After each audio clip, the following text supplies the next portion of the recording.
আজকে আমি তড়কা বানাবো, ওই জন্য এখানে পেঁয়াজ কুচি করেছি, এখানে লঙ্কা কুচি নিয়েছি, এখানে রসুন কুচি নিয়েছি, আদা কুচি নিয়েছি, কারি পাতা, ধনে পাতা, তেজপাতা, আর এখানে প্রেসার কুকারে তড়কার ডাল সিদ্ধ করে নিয়েছি। এবার প্রথমে আমি কড়াইয়ে সাদা তেল দেবো।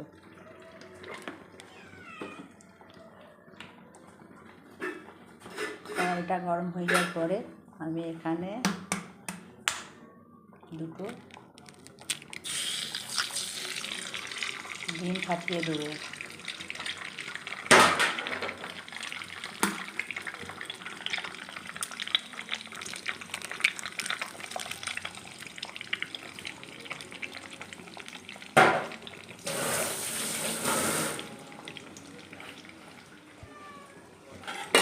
ফাটিয়ে নেওয়ার পরে ডিমটাকে আমি ঝুড়ি ঝুড়ি করে ভেজে নেব। যেহেতু ডিম দুটোকে আমি তড়কার মধ্যে দেবো,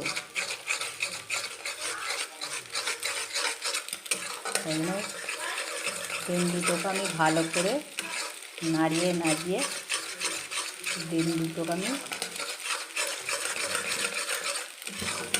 ভালো করে ভেজে নিই।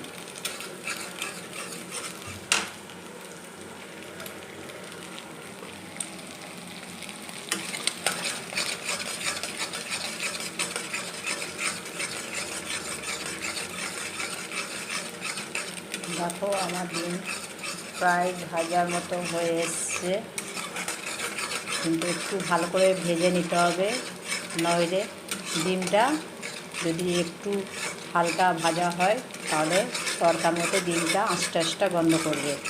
ডিমের যে একটা গন্ধ হয় সেই গন্ধটা তড়কার মধ্যে ফুটে উঠবে।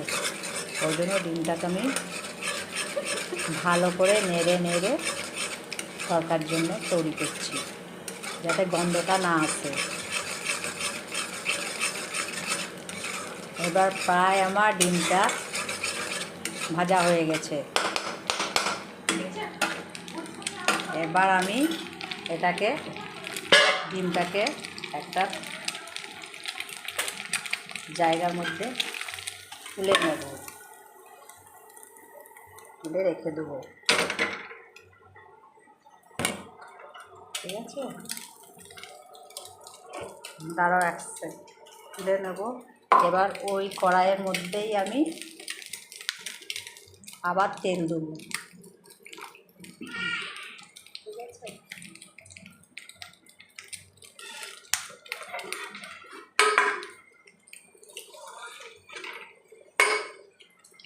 ওই কড়াইয়ের মধ্যে আমি তেল দিলাম। দেওয়ার পরে ওতে আমি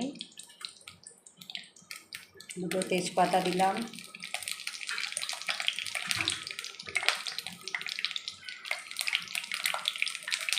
বিড়ালটাকে মাছ চাষিয়া নিয়ে যেত।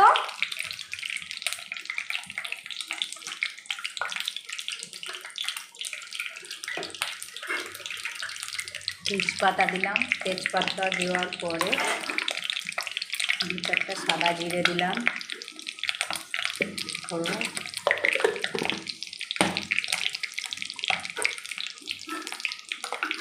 তারপরে কাঁচা পেঁয়াজটা দিলাম,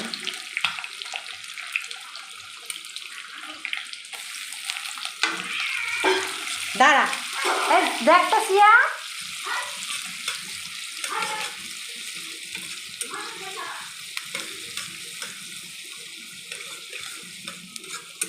এখানে কাঁচা পেঁয়াজ দিলাম। পেঁয়াজ দেওয়ার পরে ওটাকে একটু লাল লাল করে সামান্য ভাজতে হবে। যতক্ষণ না ভাজা হচ্ছে একটু নাড়া দিচ্ছি।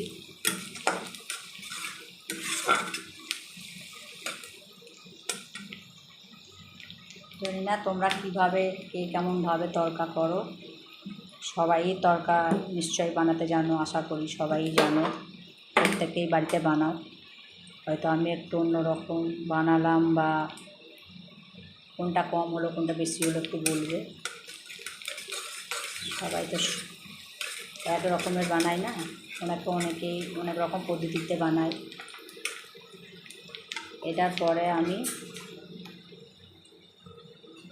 এখানে কিছু কারি পাতা অ্যাড করলাম, কারি পাতা দিলাম।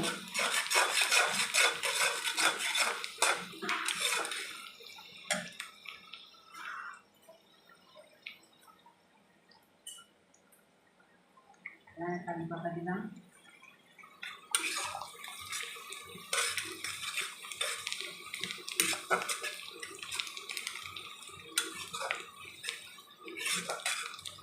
কারি পাতাটা একটু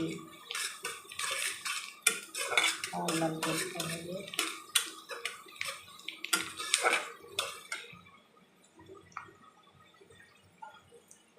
কিছু রসুন কুচি দিলাম, কিছুটা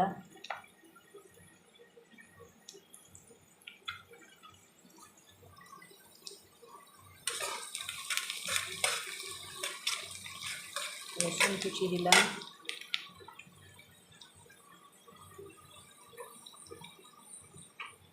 আদা কুচি দিলাম,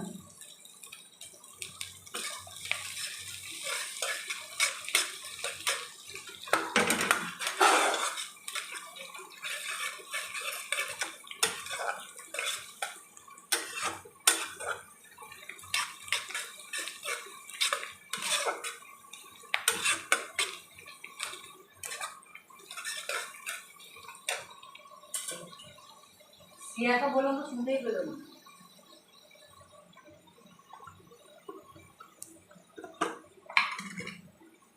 আমি বললাম ভাই বিড়ালে বাচ্চাটাকে ধরতে,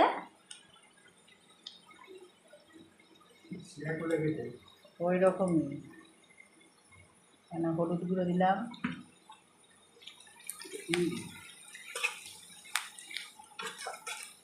মাছ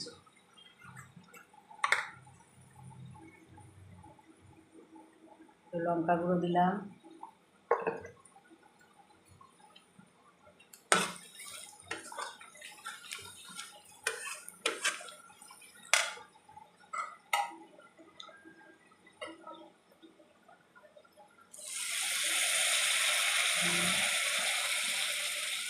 মশলাটা শুকিয়ে যাবে বলে এখানে খালি জল দিলাম মশলাটা কষার জন্য।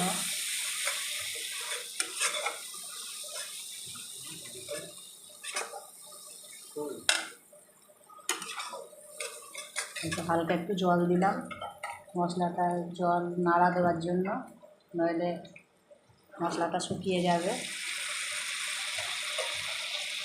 আর বেশি শুকিয়ে গেলে তখন একটু তেতো হয়ে যায়।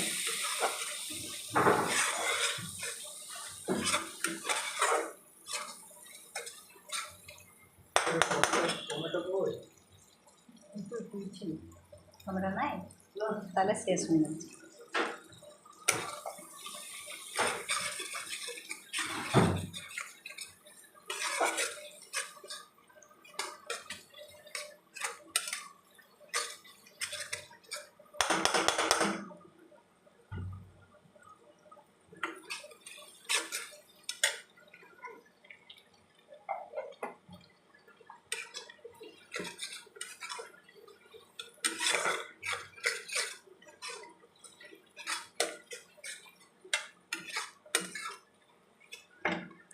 এবার কাঁচা লঙ্কা কুচি দিলাম, দুটো তিনটে লঙ্কা কুচি করেছিলাম লঙ্কা, সেগুলোকে আবার দিয়ে দিলাম।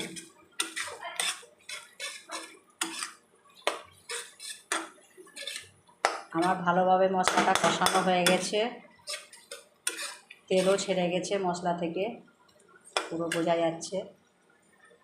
এবার আমি যে তরকা ডালটা সিদ্ধ করে রেখেছিলাম সেটা ওর মধ্যে দেব।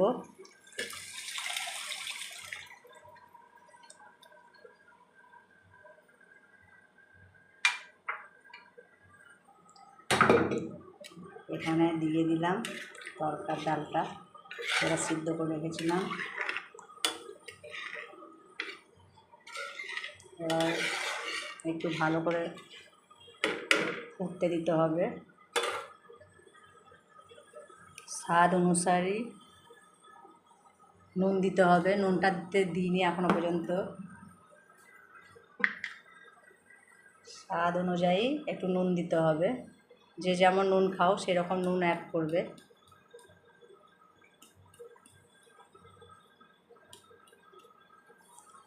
আমি বেশি নুন খাই বলে আমি একটু বেশি দিলাম, কিন্তু স্বাদ অনুযায়ী, সেগুলো খুব বেশি না।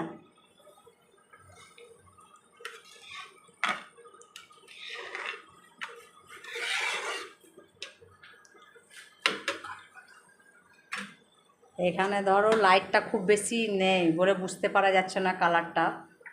এবার আমি এর মধ্যে ডিম কুচিগুলো দিয়ে দেবো, যেগুলো ডিমগুলো গুঁড়ো করে রেখেছিলাম, আগে ভেজে রেখেছিলাম তরকার জন্য, ডিমগুলো দেবো বলে রেডি করে রেখেছিলাম, সেই ডিমগুলো দিয়ে দিলাম।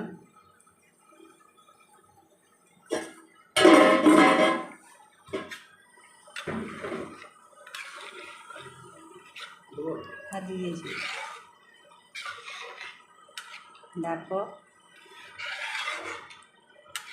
তরকাটা দেখলে বুঝতে পারছো, একটু এখানে লাইটের এটা কম বলে বুঝতে পারছো না, তাও তোমাদেরকে দাঁড়ায়। মাছটা সিদ্ধও হয়ে গেছে। থাক থাক থাক থাক।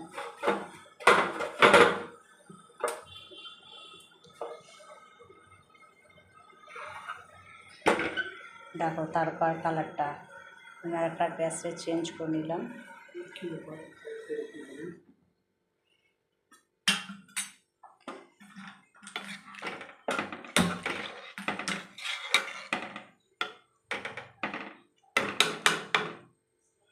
তরকাটা ভালোভাবে ফুটে গেলেই তরকাটা হয়ে যাবে।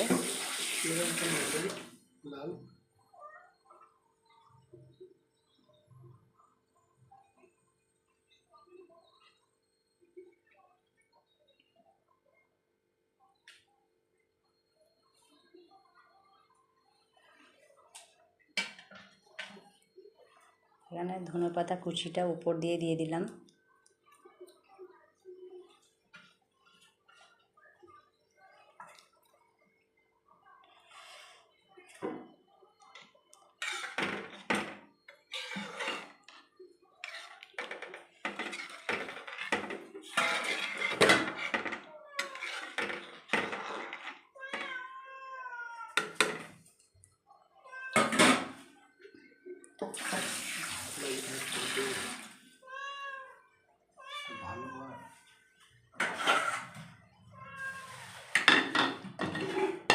প্যাকেটটা গেছে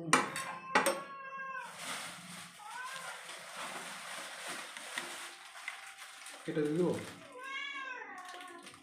এটা তো ভালো তো।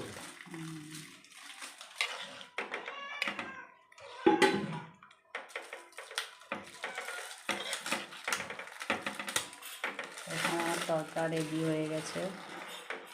ভালো বাঁচবো, রেখে দেখো, তুলে রাখো, তুমি খেয়ে নেবে নাকি।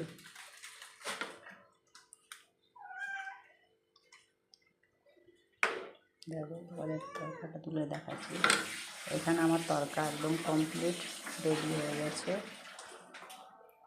তরকা আর রুটি আজকে রাত্রের মেনু।